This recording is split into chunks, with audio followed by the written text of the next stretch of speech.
Bismillahirrahmanirrahim. Assalamualaikum warahmatullahi wabarakatuh. Waalaikumsalam warahmatullahi wabarakatuh. Alhamdulillahi wa kafa.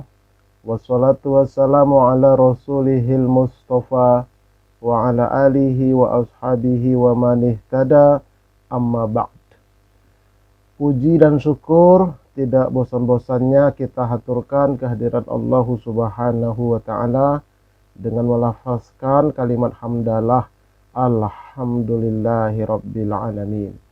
Salawat beruntaikan salam semoga Allah sampaikan keharibaan uswatun hasanah kita Nabi kita Muhammad sallallahu alaihi wasallam. Ikhwan fillah, para asatidz semua yang tergabung dalam Korp Mubalik Kharisma Risalah, bil khusus kepada akhi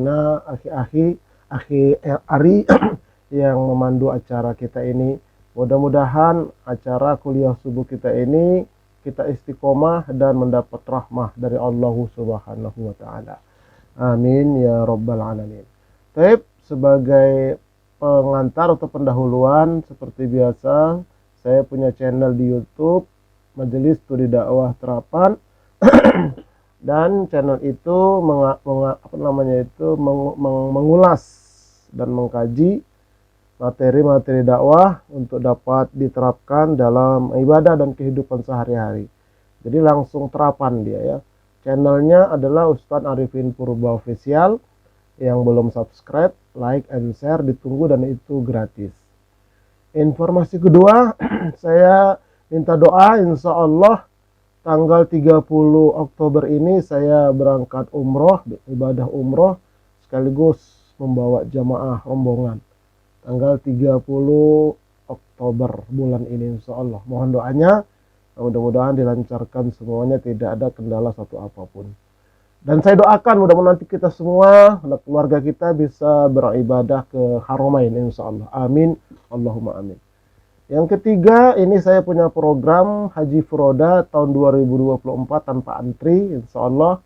Dan tentatifnya ini, sudah ada tentatifnya 37 hari karena kita sudah teken kontrak di sana. Insya Allah, mau informasi lebih lanjut, bisa nanti saya datangkan tim manajer travel kami.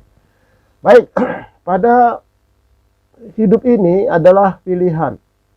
Ada dua jalan pilihan yang Allah berikan kepada kita, jalan keburukan dan kebaikan. Sebagaimana Allah berfirman, A'udzubillahi minasyaitonir rajim. Wa qulil haqqu mir rabbikum, faman syaa'a falyu'min wa man syaa'a falyakfur. Dan katakanlah wahai Muhammad, kebenaran itu datangnya dari Tuhanmu.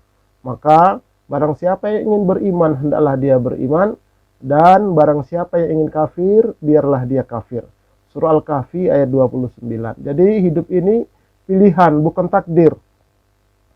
Yang mau ikut ngaji, ya silakan ikut. Yang tidak ikut, ya silakan juga begitu. Tentu ada konsekuensinya masing-masing. Oke, begitu juga mau ke surga, mau ke neraka juga pilihan. Bukan takdir. Ada yang mengatakan enak ya jadi ustadz ditakdirkan masuk surga. Belum tentu. Apalagi menjadi ustadz maju tak gentar tergantung yang bayar wanifi rosampean. Itu ngeri-ngeri sedap itu. Nah, jadi mau surga mau ke neraka pilihan di dunia ini. Makanya disebutkan dalam hadis yang mulia. Wa man salaka tariqan yaltalmisu fihi ilman sahalallahu lahu bihi tariqan ilal jannah. Barang siapa menempuh jalan untuk mencari ilmu, maka Allah akan memudahkan jalan ke surga baginya. Hadis Muslim, sahih. Nomornya 4867. Nah, jadi kita sekarang sedang menuju ke surga, memilih jalan ke surga. Dengan hadirnya kita di thalabul ilmu seperti ini, diskusi, wazakaroh. Baik sahabat-sahabat sekalian, para astadzi yang dimuliakan oleh Allah Subhanahu wa ta'ala. 5 fase kepemimpinan. Nah, ini disebutkan dalam hadis riwayat Imam Ahmad. Nomor hadisnya 17680. Anin Nu'man ibni Bashir faqal Hudzaifah qala Rasulullah sallallahu alaihi wasallam takunun nubuwatu fikum ma sya'allahu an takun thumma yarfa'uha idza sya'a ay yarfa'aha. Fase pertama, akan berlangsung kepemimpinan Nabi di tengah-tengah kalian selama yang Allah kehendaki. Kemudian Allah mengangkatnya apabila Allah menghendaki untuk mengakhirinya. Nah, jadi fase yang pertama adalah fase kepemimpinan Rasulullah Shallallahu Alaihi Wasallam. Dan fase itu berlangsung itu semua kehendak Allah.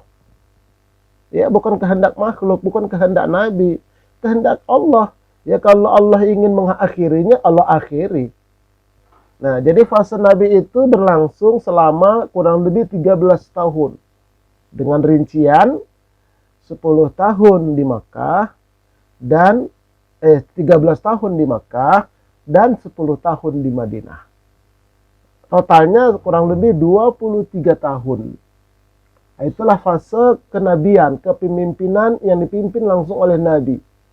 Dan ketika itu Nabi sebagai pemimpin pembawa risalah. Nah, belum pemimpin sekaligus politik belum. Atau khilafah belum. Nah, tapi disebutkan di sini bahwa fase pertama itu adalah fase kepemimpinan Rasulullah Shallallahu Alaihi Wasallam. Nah, lanjutan hadisnya. Summa takunu khilafatun ala minhajin nubuwah fatakunu ma sya'allahu an takun thumma yarfa'uha idza sya'a ay yarfa'aha.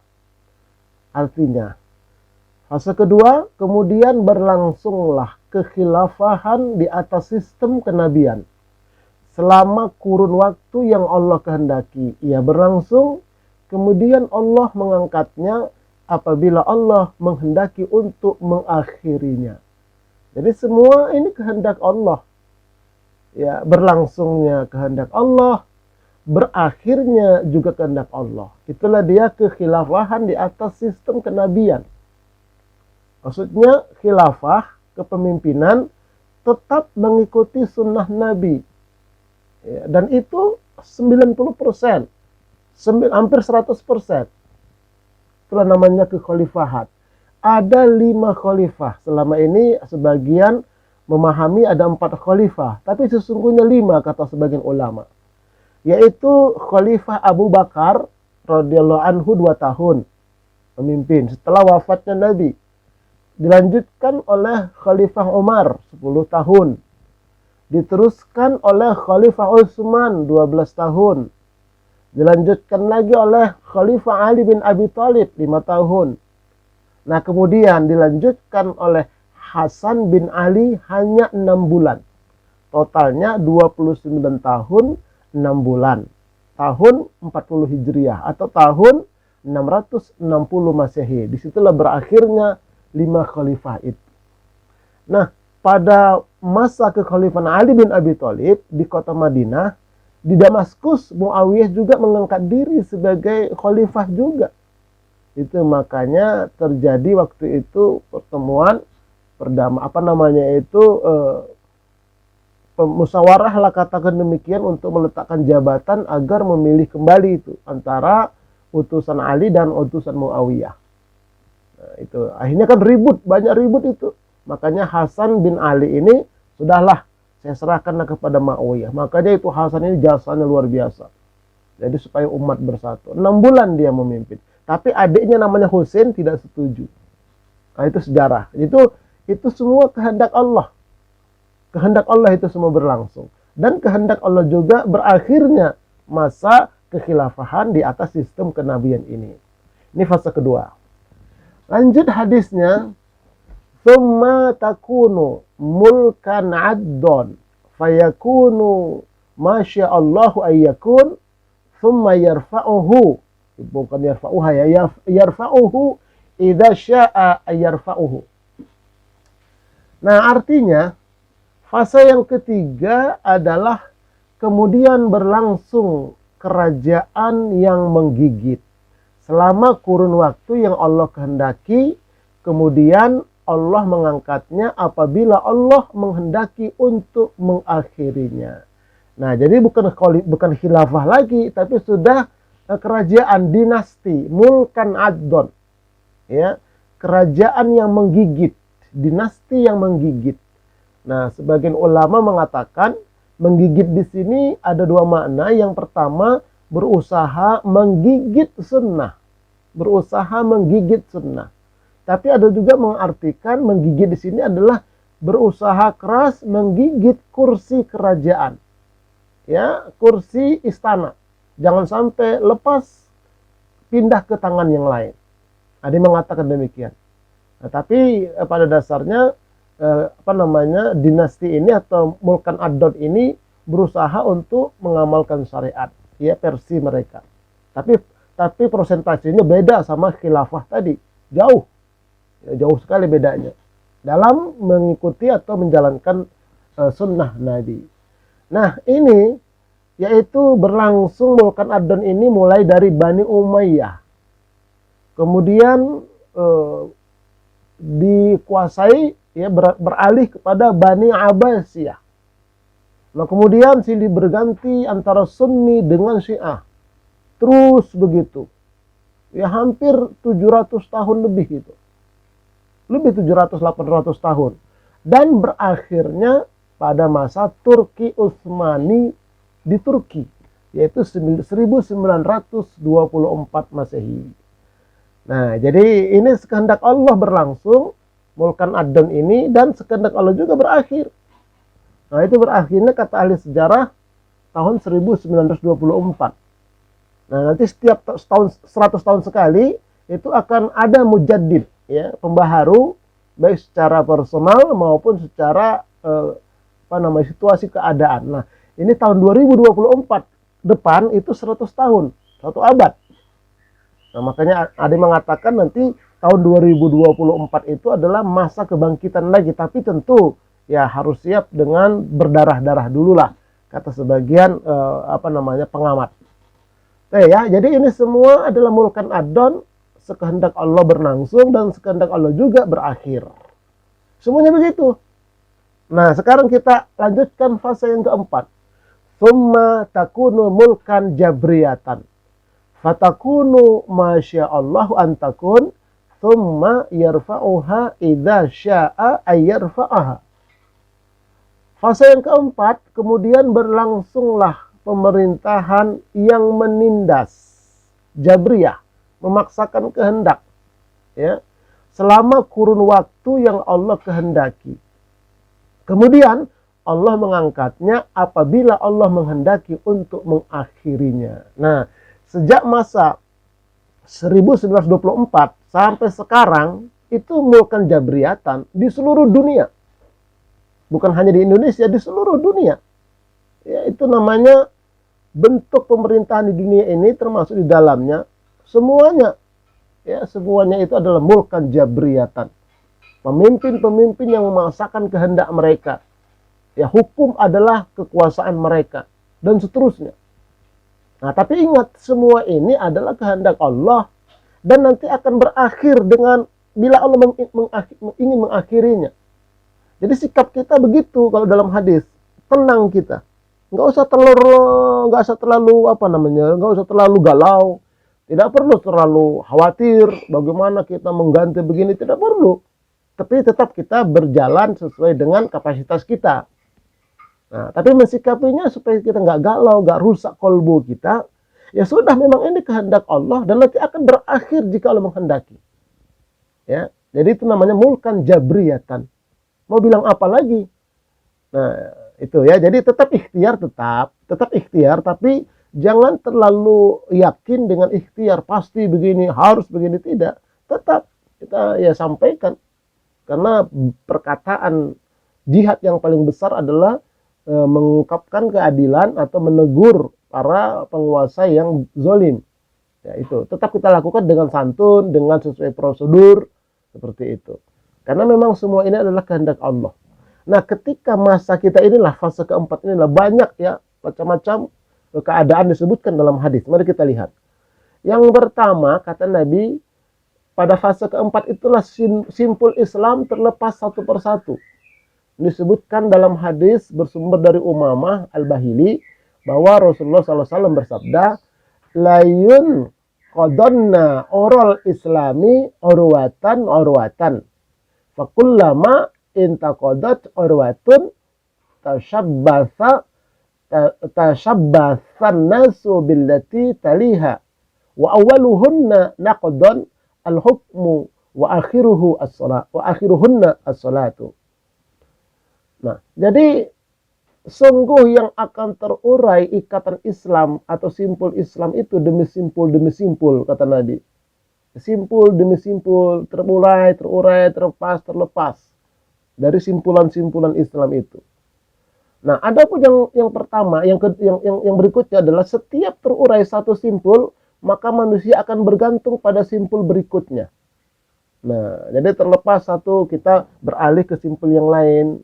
Nanti yang kedua, nanti yang lepas yang kedua, kita berpegang kepada simpul yang ketiga. Nah, kemudian yang pertama kali terurai adalah masalah hukum Islam. Ya, sudah tidak lagi diterapkan hukum Islam dalam fase yang keempat ini. Ya, walaupun katanya Arab Saudi itu bukan Islam karena dia kerajaan. Kerajaan itu bukan syar'i, harusnya khilafah dia. Yang pertama terurai itu adalah masalah hukum Islam. Dan yang terakhir terurai kata Nabi, yang paling akhir adalah sholat. Nah, ini sudah kita alami pada masa Qopat Kapit kemarin. Itu betul-betul kita dihancurkan itu tentang sholat. Ya, kata Nabi dalam hal membuat soft itu, jangan kalian buat celah untuk setan. Ya, jadi jangan berjarak sholat itu. Tumit ketemu tumit, pundak ketemu pundak. Tapi kemarin itu luar biasa itu. Sengaja dibuat silang hampir semua masjid dan musola. Dibuat silang warna merah atau warna yang lain. Silakan setan, kalian berdiri di situ ya. Kira-kira begitu. Opung setan, engkong setan, tulang setan, pakde setan, semuanya masuk ke masjid. Nah, jadi sudah dikacaukan sholat kita. Dan itu sudah terjadi. Itulah masa kita sekarang ini, fase keempat itu. Masya Allah. Jadi kalau kita membaca hadis seperti ini, kita senyum, kita berkata dalam kolbu kita, Shadaqa Rasulullah sallallahu alaihi wasallam. Benarlah Rasulullah sallallahu alaihi wasallam. Baik. Nah, kemudian yang terurai juga hukum persatuan umat persaudaraan terakhir adalah sholat. Ini, sop dibuat berjarak, padahal perintah dari Rasulullah adalah, ini hadisnya, kita lihat, dan janganlah kalian biarkan ada celah untuk setan. Barang siapa yang menyambung saf, Allah akan menyambungnya. Barang siapa memutus saf, Allah akan memutusnya. Hadis ini riwayat Imam Ahmad, juga riwayat Imam Abu Dawud. Nah, ini tadi yang terakhir terurai itu adalah sholat.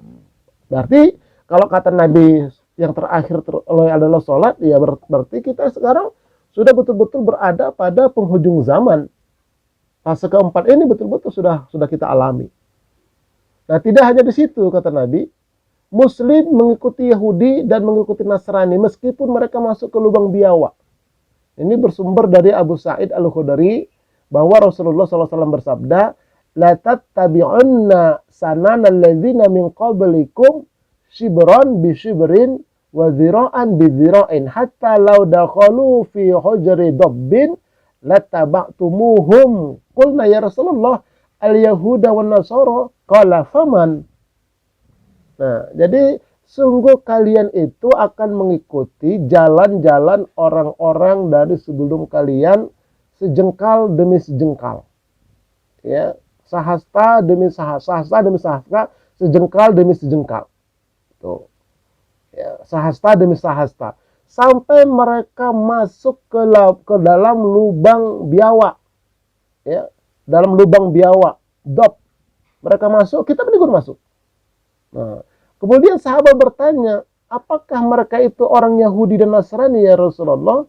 Nabi bersabda, ya kalau begitu siapa lagi? Faman, siapa lagi kalau bukan mereka?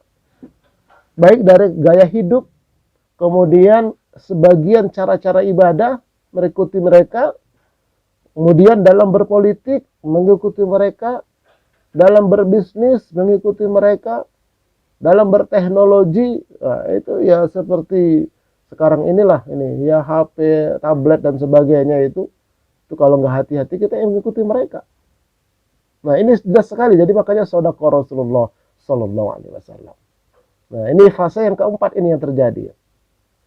Nah, kemudian juga kata Nabi di fase keempat ini merebaknya penyakit wahan. Ini hadis riwayat Abu Daud bersumber dari Sauban. semoga Allah meridhoinya, bahwa Rasulullah SAW bersabda, yushikul umamu antada'a alaikum kama tada'al akalatu ila qas'atiha. Faqala qail, wa min killatin nahnu yawma idzin.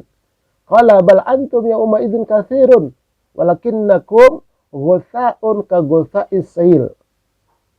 Ya, jadi kata Nabi, orang-orang kafir itu akan berkerumun, mengurumuni kalian. Ya, itu. Jadi orang-orang kafir itu, musuh-musuh Islam itu mengurumunin umat Islam. Jadi umat Islam ini bagikan hidangan. Ya. Mereka menganggap hidangan atas kalian. Ya. Sebagaimana terhidangnya makanan ya di mangkuknya. Itu sudah siap untuk disantap. Jadi kayak hidangan. Apalagi musim-musim pemilu. Wah, itu umat Islam itu luar biasa itu. Jadi waktu mau pemilu umat Islam itu sangat luar biasa. Suaranya itu yang pengen mereka ambil. Nah, begitu juga ya dalam berbisnis umat Islam ini, wah, apapun dijual di negeri kita ini habis semua. Jadi kayak hidangan sekali. Tapi begitu nanti sudah dapat, ditinggalkan, bahkan dilecehkan, bahkan difitnah. Mau pemilu lagi, nanti dideketin lagi. Itu memang akhir zaman. Nah, kemudian ya umat Islam itu apa sedikit ya Rasulullah? Oh tidak. Tidak, kata Nabi. Bal antum yauma idzin katsir. Kalian waktu itu banyak, umat Islam itu banyak sekali. Tapi sayang, kata Nabi, banyaknya umat Islam di fase keempat itu adalah bagaikan buih air. Buih air, misalnya di pantai ada ombak, itu kayak buih begitulah, banyak gitu, tapi nggak ada kekuatan. Nggak ada kekuatan. Padahal banyak. Nah, itu nggak ada kekuatan. Nah, selanjutnya walayan za'anna Allahu min suduri aduwikum al-mahabata minkum wala yaqdhifanna Allahu fi qulubikum al-wahn. Faqala qail ya Rasulullah wa mal wahn? Qala hubbud dunya wa karahiyatul maut. Nah, kemudian apa kata Nabi?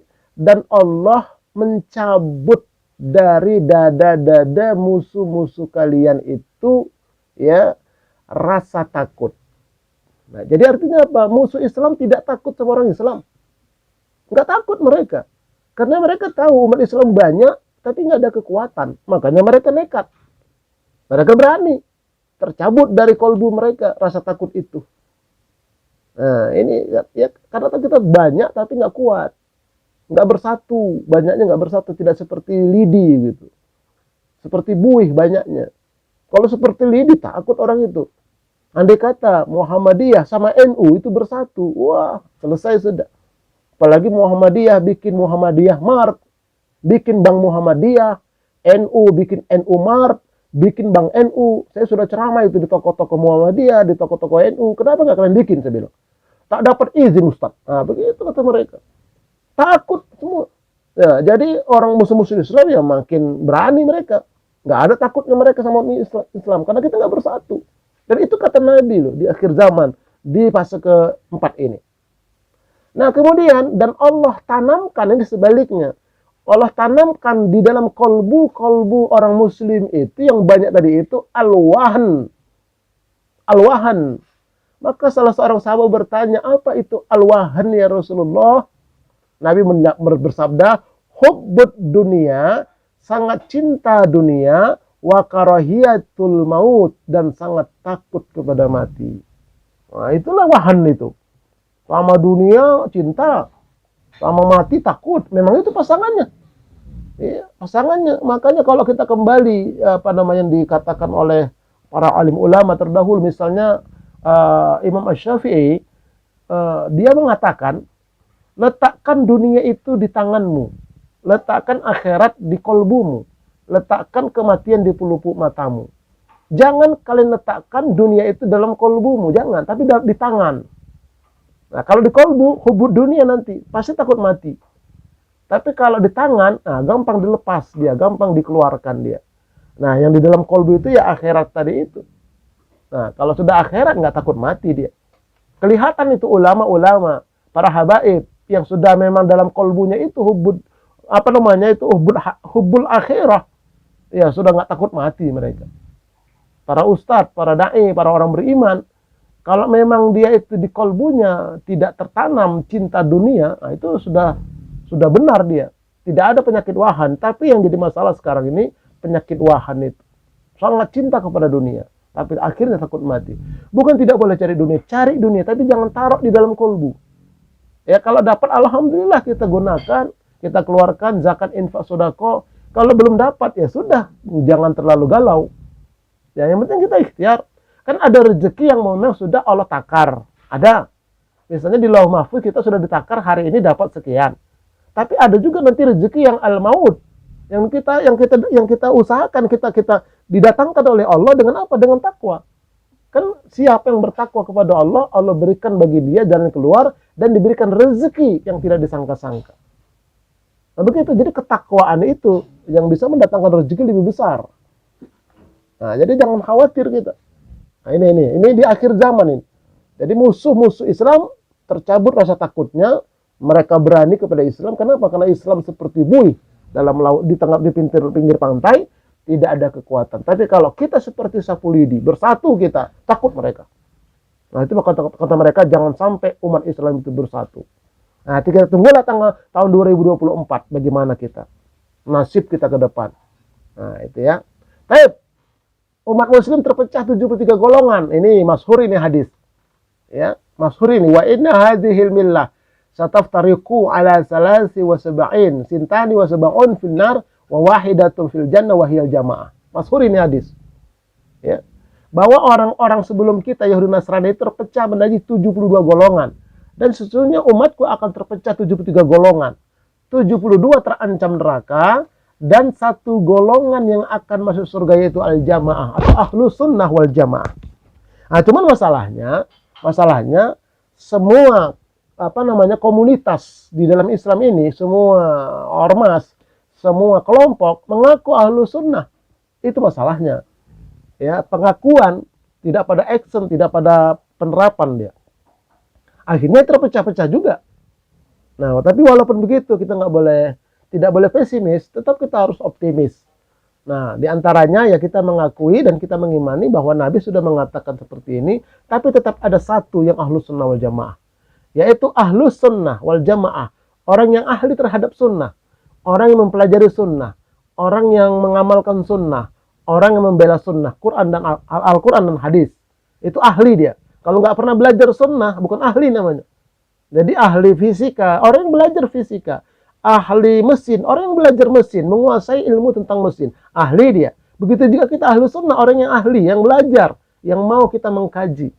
Wal jamaah, jamaah di situ adalah berada dalam satu pemahaman dan pengamalan, diawali dari masa Nabi, masa sahabat, masa tabi'in, waman tabi'ahum bi ihsanin. Dan mengikuti mereka dari pemahaman Islamnya, pengamalan Islamnya, mengikuti mereka terus, tetap. Nah, itu namanya jamaah. Bukan jamaah komunitas, bukan jamaah partai, bukan jamaah ormas. Tetapi as-sabiqun al-awwalun walladzina taba'uhum bi ihsan. Nah, itu orang-orang mengikuti mereka dengan baik. Itu kata ulama, itulah al-jamaah. Jadi pemahaman tentang Islam, Quran dan hadis, pengamalannya Quran dan hadis tetap mengikuti dari generasi awal. Itu al-jamaah. Jadi orang yang ahli dalam sunnah dan mengikuti jamaah dalam memahami dan mengamalkan Islam, itulah yang satu yang akan masuk ke dalam surga. Nah, semoga kita termasuk di dalamnya. Itu terjadi perpecahan itu sampai puncaknya adalah pada fase keempat ini. Nah, baik, sekarang kita fase yang kelima. Tsumma takunu khilafatan ala minhajin nubuwah tsumma sakata. Dan yang kelima kata Nabi, kemudian akan berlangsung kembali kekhalifahan menurut sistem kenabian. Setelah itu kemudian beliau berhenti bersabda. Nabi pun stop, tidak bersabda lagi Nabi. Setelah sampai yang fase kelima ini. Jadi setelah fase keempat nanti adalah fase kelima. Itulah menurut sebagian ulama adalah fase Khalifah Al-Mahdi.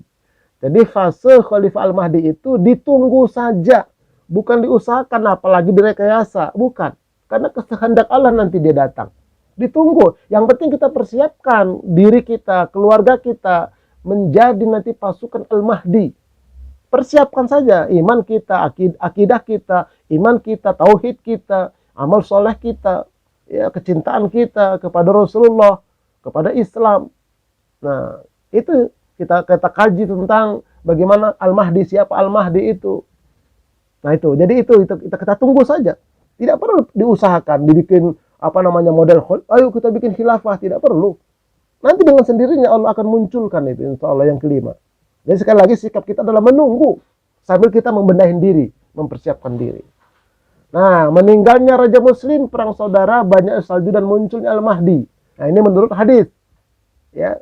Jadi nanti akan terjadi peperangan di sisi kekayaanmu, yaitu Makkah dan Madinah. Perang saudara, yaitu 3 kelompok. Ya, 3 kelompok dari anak cucunya raja yang berkuasa saat ini. Tidak ada yang menang kecuali 1. Nah, lalu kemudian muncullah bendera-bendera hitam dari arah timur. Nah, jadi setelah meninggal raja Muslim itu, perang saudara di Arab Saudi, baru muncul nanti bendera-bendera hitam. Nah, kemudian berperanglah mereka dengan peperangan yang belum pernah terjadi sebelumnya. Ya. Maka apabila kamu melihatnya atau mengetahuinya, ya, kemudian fabayi'uhu walau habwan ala sarji, maka berbaiatlah kalian kepada dia walaupun kalian mengerangkak di atas salju. Fa innahu khalifatullahi al-mahdi, karena di tengah-tengah bendera hitam itu adalah Al-Mahdi. Nah, sekarang kita lihat saljunya sudah ada. Di Arab Saudi itu salju sudah banyak, terutama di bulan Desember, Januari. Akhir November, Desember, Januari. Sudah banyak itu salju di sana. Walaupun nanti kalian merangkak di atas salju, berbaiatlah kalian kepada dia, karena dia adalah Al-Mahdi. Jadi ditunggu. Kita tunggu. Nah, kemudian siapakah Al-Mahdi itu? Al-Mahdi sebenarnya adalah sebuah gelar, sebagaimana halnya dengan gelar Khalifah, Amirul Mukminin dan sebagainya. Dia disebut Imam Al-Mahdi yang berarti pemimpin yang diberi petunjuk. Nama lengkapnya adalah Muhammad bin Abdullah. Ya. Disebutkan dalam hadis riwayat Abu Daud an Abdillah, yuwati'u ismuhu ismi wa ismu abihi ismu abi. Namanya mirip dengan namaku dan nama bapaknya juga mirip dengan nama bapakku. Nah, ini dalilnya ini. Ya, bahwa Al-Mahdi itu gelar, namanya adalah Muhammad bin Abdullah. Oke.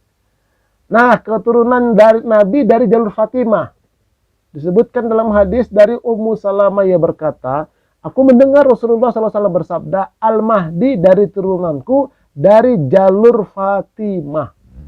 Nah, bahkan disebutkan dalam riwayat lain, dari jalur Fatimah itu siapanya? Dari Hasan. Ini mengatakan begitu. Wallahu a'lam bishawab.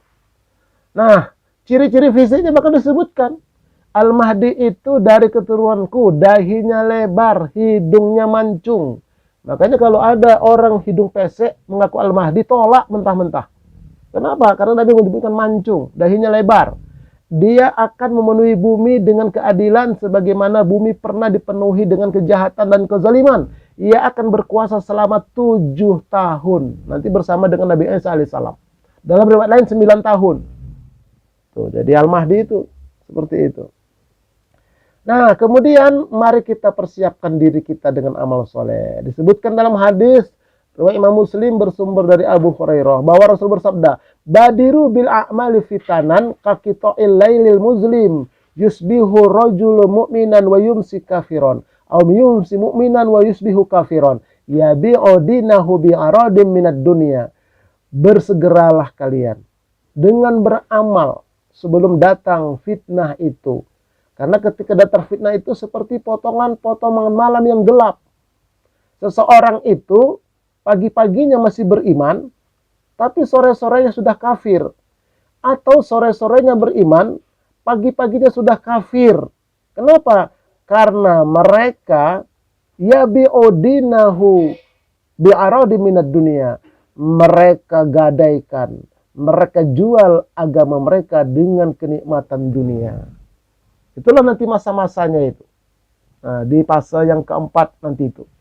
ya di sekarang ini. Jadi sekarang ini orang demi duit, demi harta, demi jabatan, demi apa saja mereka jual akidah mereka.